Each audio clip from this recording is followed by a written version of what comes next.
The thing that I changed from the original Niçois salad would be the dressing. It goes with a vinegar dressing with lemon. Hey my future saints, I'm Ellie and welcome back to One World Saints, where we learn about the saints while discovering new flavors. Today we're going to switch it up a little bit and I have a special guest tonight for us who's going to be talking about our saint for tonight. And let's welcome Isabel Jimenez. Hey everybody, I'm Isabel.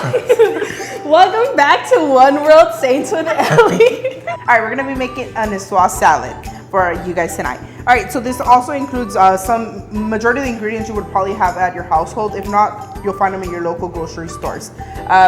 The thing that I changed from the original Niçois salad would be the dressing. It goes with a vinegar dressing with lemon. I personally don't like vinegar. I don't like the smell of it. So I went with a regular ranch dressing.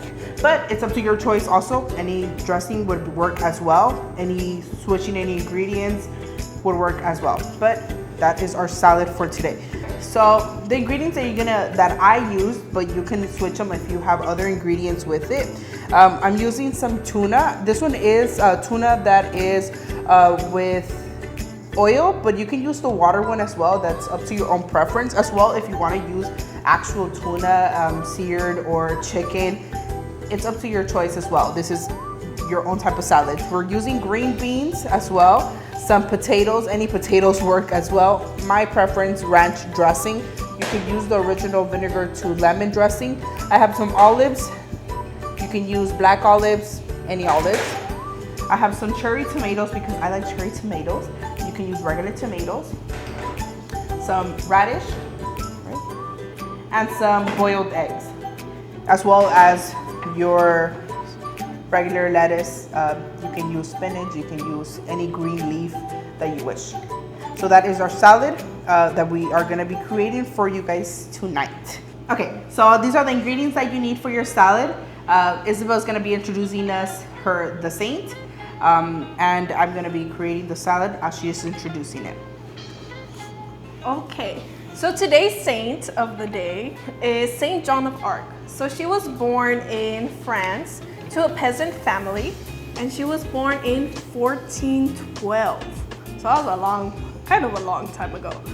So Saint Joan of Arc is the patroness of soldiers and of France. So as I said, she was born in 1412 to a peasant family. As a very young girl, she was very devout to God.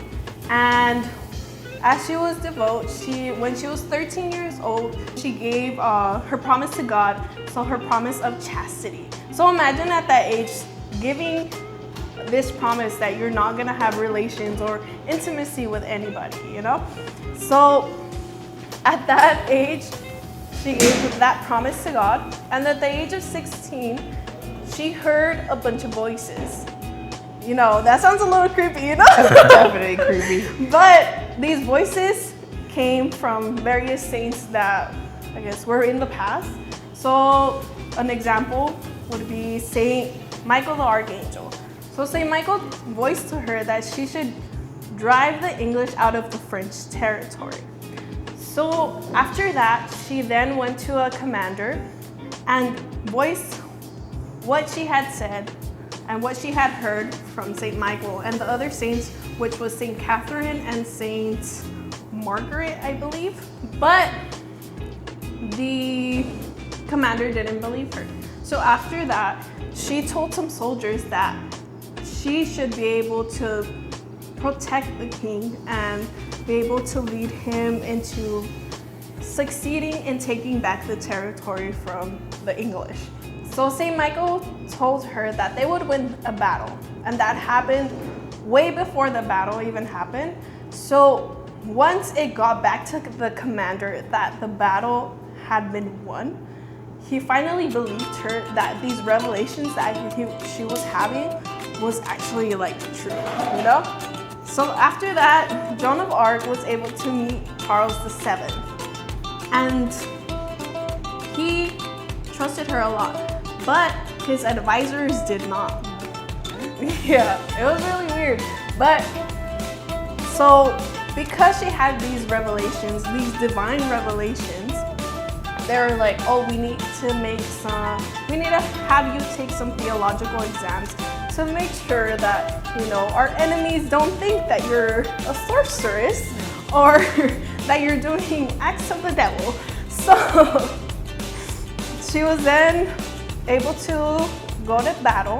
So she went to the Battle of Orleans, or she went to Orleans, which is a place, and there she was able to take back the territory. So the English were very upset, they're losing the 100-Year War, and because of this, they then captured her a year later. So when that happened, they put Joan of Arc to trial. So a very important fact, for her safety, before she met Charles VII, they made her dress as a man. So, kind of like Mulan-ish, kind of, So in order for her to go, she had to dress as a man. So a year later, when Joan of Arc was able to get back Orleans for the French, she was then captured by the English, or she was captured by somebody and sold to the English. And they were very upset, they were losing the war and they were losing everything. So they didn't like her and they wanted to, put her to death. So they put her to trial. And they were saying like, oh, that you're not having these divine revelations and you're a sorceress, you're doing witchcraft, you're doing stuff of the devil, But that wasn't true, of course, because St. Michael the Archangel was talking to her. So after that, they didn't have much information. So we said that she dressed like a man. So they put her also to trial for that, and they were able to try her for that. So then after that, she was put to death. Just because she was dressed as a man? I think it was because she was dressed as a man. Well, as well as being a sorcerer. The other things that they had said. So when she was convicted as guilty, she was burned at the stake. So she was burned like, a witch, basically. So they burned her once, and then they burned her again just to make sure that she was dead. And they scattered her ashes in the river of Seine in 1431. So I believe she's a very influential person. She's a very cool saint. As you can see, she dressed as a man like Mulan, and she fought for the English. One important little fact, she didn't really like to kill people, so they gave her a banner and she would carry that banner all around, and it was like a banner representing the church and a banner representing her faith. So instead of a sword, she mostly carried around her banner, and I thought that was pretty cool. But this saint is very influential, especially to women, because she's very courageous. What woman at the age of 16 is gonna go out and be like, yeah, I'm gonna fight for my country? Some people do, but it's just back in those days, you're oh, you're gonna be a spinster, you're gonna do this, and you're gonna marry off into the sunset, But I believe she's very courageous for this, and she fought for her faith. So just like she fought for her faith back then, we should also fight for our faith now. There's a lot of things going on in the world.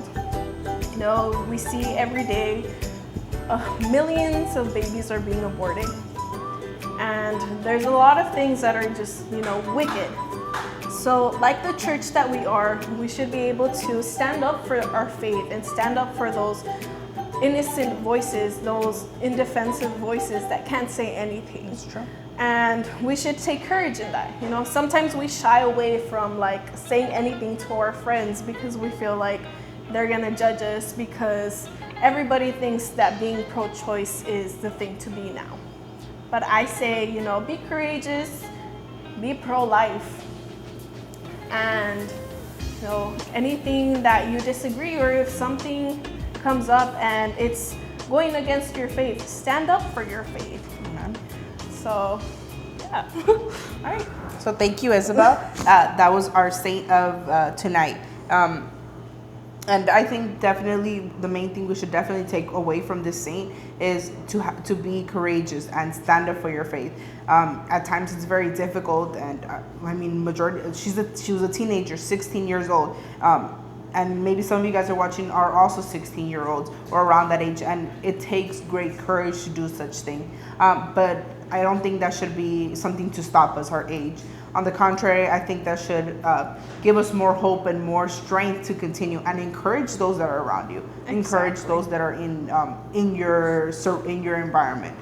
So thank you, Isabel, for sharing us our saint for tonight. And have faith and be courageous. Thank you guys for tonight. We completed our salad. Like, comment, subscribe, and I'll see you guys in the next.